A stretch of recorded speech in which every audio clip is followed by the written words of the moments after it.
ৰাজ্যত ক্ৰমাৎ হ্ৰাস পাইছে বৰষুণৰ মাত্ৰা।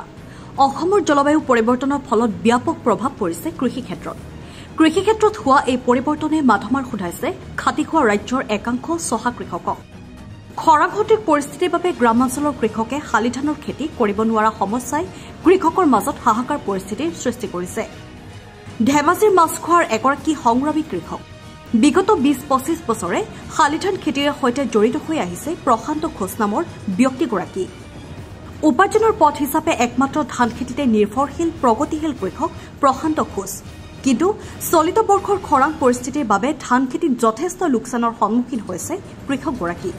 বৰষুণ তথা জলসিঞ্চন ব্যৱস্থাৰ অভাৱত খেতিডৰা অনিষ্ট হোৱাৰ কথা প্ৰকাশ কৰে ভুক্তভোগী কৃষকগৰাকীয়ে। ভুক্তভোগী কৃষকগৰাকীৰ মুখেৰে শুনক সম্পূৰ্ণ কথা। মই আজি উপস্থিত আছোহি ধেমাজি মাছখোৱাৰ প্ৰশান্ত ঘোষৰ কঠীয়াতলীত। তেখেতে শালি ধান কৰা আজি প্ৰায় ২০-২৫ বছৰ হ'ল। প্ৰতি বছৰে তেওঁ শালি ধান খেতি কৰি গৈ আছে। কিন্তু এইবাৰ খৰাং বতৰৰ বাবে তেখেতে অকণমানো ৰুব নোৱাৰিলে, যাৰ বাবে আপোনালোকে দেখিছে কঠীয়াবোৰ সম্পূৰ্ণ বেয়া হৈ গৈছে। এতিয়া তেখেতে একমাত্ৰ উপাৰ্জন খেতিৰ পৰাই হয় তেখেতৰ। এতিয়া তেখেতৰ খেতি কৰিব নোৱাৰিলে তেখেতে যথেষ্টখিনি অসুবিধাৰ সন্মুখীন হ'ব। এতিয়া আপোনালোকে দেখিব পাইছে যে আমাৰ ইয়াত কোনো ধৰণৰ পানীৰ সুবিধা নাই, যাৰ বাবে তেখেতে অকণমান ৰুব নোৱাৰিলে। বতৰ যথেষ্ট খৰাং। এতিয়া বৰষুণ হৈছে যদিও কিন্তু এতিয়া তেখেতে কঠীয়াবোৰ ৰোৱাৰ বাবে উপযোগী হৈ থকা নাই বা সময়ো নাই, যাৰ বাবে তেখেতে যথেষ্ট ভাগি পৰিছে। হয়, আপোনাৰ পৰা জানিব বিচাৰিছোঁ এই খেতিটো আপুনি কিমান বছৰৰ পৰা কৰি আছে বাৰু? মই প্ৰায় ২০ বছৰমানৰ পৰা কৰিছোঁ। এইবাৰ আপুনি অকণমান ৰুব নোৱাৰিলে?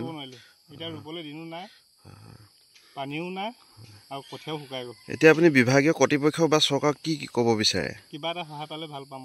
হয়, তেখেতে ক'ব বিচাৰিছে যে তেওঁক যদি কিবা এটা সহায় কৰি দিয়ে তেখেতে যথেষ্ট লাভান্বিত হ'ব। কাৰণ ইয়াৰ পিছতে মাহ খেতি বা সৰিয়হ খেতিও ছিজন আহিব।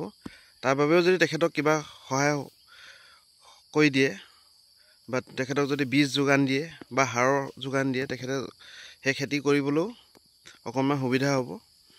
গতিকে বিভাগীয় কৰ্তৃপক্ষ বা বেচৰকাৰী সংস্থা যোনে পাৰে যিদৰে পাৰে তেখেতক সহায় কৰে যেন, এয়ে তেখেতৰ ওচৰত চৰকাৰৰ ওচৰত বা বিভাগীয় কৰ্তৃপক্ষৰ ওচৰত তেখেতৰ এক বিশেষ অনুৰোধ। ধেমাজিৰ পৰা মৃণাল শৰ্মাৰ প্ৰতিবেদন, অংকুৰিত অসম।